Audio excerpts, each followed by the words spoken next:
बिस्मिल्लाहिर्रहमानिर्रहीम। हमारी इस रूहानी दुनिया में हमारे बुज़ुर्गान दीन के अंदर एक नाम है हज़रत मखदूम अली अहमद साबिर कलियरी। आपका नाम साबिर नहीं है, ये आपकी सिफत है, ये आपकी सिफत है। तो ये आपका नाम नहीं, आपका नाम है अली अहमद नाम है। मखदूम इसलिए पड़ा कि आपने खिदमत की, मखदूम बनाया बाबा साहब ने। तो आपका मामला ये था कि आप जब कलियर में वहाँ पहुँचे, कलियर में आपको पहुँचाया गया, कलियर पहुँचा दिया गया क्योंकि जलाल बहुत था आपके अंदर। तो मसला ये हुआ कि जब आपका विसाल करीब आया, विसाल का मैं वाक़या बयान कर रहा हूँ, करीब पहले बयान कर चुका हूँ। जब आपका विसाल का वक्त करीब आया तो आपके जो पीर भाई थे शमसुद्दीन पानीपती रहमतुल्लाह अलैह, उनसे कहा कि देखो, जब मेरी रूह मेरे जिस्म से रुखसत करे, परवाज़ हो, तो आप मुझे हाथ तक नहीं लगाना, हाथ नहीं लगाना। तो हज़रत फिर क्या होगा? कहा कि ना हाथ लगाना, ना मेरे जनाजे को नहलाना से तसव्वुर करना, मेरा जनाजे को नहला दिया जाएगा और कफना दिया जाएगा, आंखें बंद कर लेना। और मेरे जनाजे को जनाजगाह तक भी नहीं ले जाना, वो तसव्वुर करोगे वो वहाँ तक पहुँच जाएगा।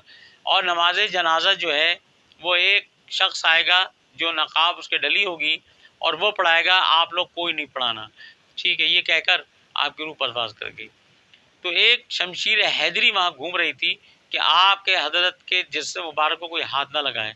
तो जब ज़ाहिर मोहब्बत थी, हुब था, तो आपके ला मुहाला करके आपका हाथ आगे बढ़ा, तो आपकी आस्तीन बड़ी थी, तो आपका हाथ तो बच गया, वो अल्लाह के करम से बचा और वो आस्तीन कट गई। जिसका जो सुनने में आता है कि वो उस ख़ानदान में आज तक वो एक आस्तीन बड़ी हो जाती है, एक छोटी हो जाती है। बारकैफ आपने आंखें बंद की और सोचा कि हज़रत को नहला दिया जाए, तो अब मलाइका आए, कौन आया किसी को कुछ नहीं पता, बस ये एक रूहानी मामला था। आप नहला दिए गए, उसके बाद आपने सोचा कि आपको कफना दिया जाए, तो आपको कफना दिया गया। उसके बाद ये सोचा कि इनको आप जनाज़ा तक ले आया जाए, तो आप उनका जनाज़ा तक चला गया। तो अब बात ये रही कि अब क्या किया जाए। लोगों ने सब बंदी कर ली और इंतज़ार करने लगे कि अब कौन आएगा वो नकाब को जो नमाज़ पढ़ाएगा। तो आप इंतज़ार करते रहे। थोड़ी देर में धूल उड़ती हुई देखी, तो देखा कि घुड़सवार हैं और वो घोड़े पे बैठे हैं, नकाब आपके चेहरे अनवर पर पड़ा हुआ है। आप नीचे उतरे, आपने सब बंदी कराई, उसके बाद आपने नमाज जनाजा पढ़ी और जाने लगे।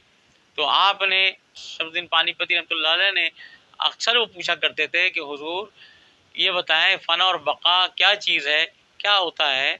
तो आप फरमाते थे कि जो मेरी नमाज जनाजा पढ़ाएगा उससे आप सवाल कर लेना, तो इंशाअल्लाह आपकी बात वाज़ेह हो जाएगी। तो जैसे ही वो घोड़े पे बैठे तो आपने उनके पैर मुबारक पकड़ लिए और कहा कि हुजूर, ये फ़ना और बक़ा का मसला मेरे हज़रत ने कहा था कि जो मेरी नमाज जनाजा पढ़ाएगा आप उसके सामने बयान कर लेना, तो इंशाअल्लाह वो वज़ाहत कर देंगे। तो आपने फ़ौरी तौर पे अपना नकाब हटाया और चेहरा अनवर दिखाया, तो वो साबिर पाक मौजूद थे। कहने लगे कि देखो, ये बक़ा है और ये मेरा जस पड़ा है, ये फ़ना है। तो ये आप साबिर पाक का जो मामला है बहुत ही अजीब मामलात हैं, रूहानी मामलात हैं। और आपकी कब्र भी नहीं खोदी गई। वो स्लैब होते थे, हिंदुस्तान में अरबी भी होते हैं पत्थर के, उनको बिल्कुल नोक से नोक मिलाकर रख दिया गया। कम अज़ कम कम व बेश गुलज़ार साबरिया के अंदर मौजूद है कि आप 70 साल के बाद आपने अपने एक मुरीद को कहा कि आवाज़ दी कि मेरे जसद इसको, मेरे कब्र को ढूंढो। आप आवाज़ देते गए, आप जाते रहे। तो आप 70 साल के बाद समझ लें आपकी कब्र की रूनुमाई हुई है, किसी को नहीं पता था कि वो कहाँ है। तो बहरहाल ये बहुत अजीब सी कैफियत थी आपकी, आप फ़ना फिल्ला की मंजिल में थे असल में। तो हर आदमी के बस की बात नहीं है, क्योंकि 12 साल अनाज ना खाना ये बहुत बड़ी बात है, और आप बिल्कुल आपकी हड्डियों से खाल लग चुकी थी। तो ये फ़ना फिल्ला की मंजिल होती है। इंसान अपने नफ्स अम्मारों को मारता है, हर चीज़ अपनी जिस्म की ख़त्म कर देता है, सिर्फ अल्लाह के लिए जीता है, अल्लाह के लिए सोता है, अल्लाह के लिए जागता है। तो ये आपकी कैफियत थी, इसलिए आपका नाम साबिर रखा गया, सब्र करने वाला। और मखदूम इसलिए कि कहा था कि बेटा यहाँ खड़े हो जाओ और मखलूक खल्क़ खुदा को लंगर खिलाते रहो, खिदमत करो। यानी खिदमतों की जमा जो करता है उसको मखदूम कहा जाता है। तो आपका नाम तो अली अहमद है, باقی مخدوم صابر کلیئر میں آپ کو بھیجا گیا تھا. اتنا لمبا نام جو ہے آپ کی صفات ہیں اور آپ کے معاملات کے ہیں. وما علینا الا البلاغ المبین.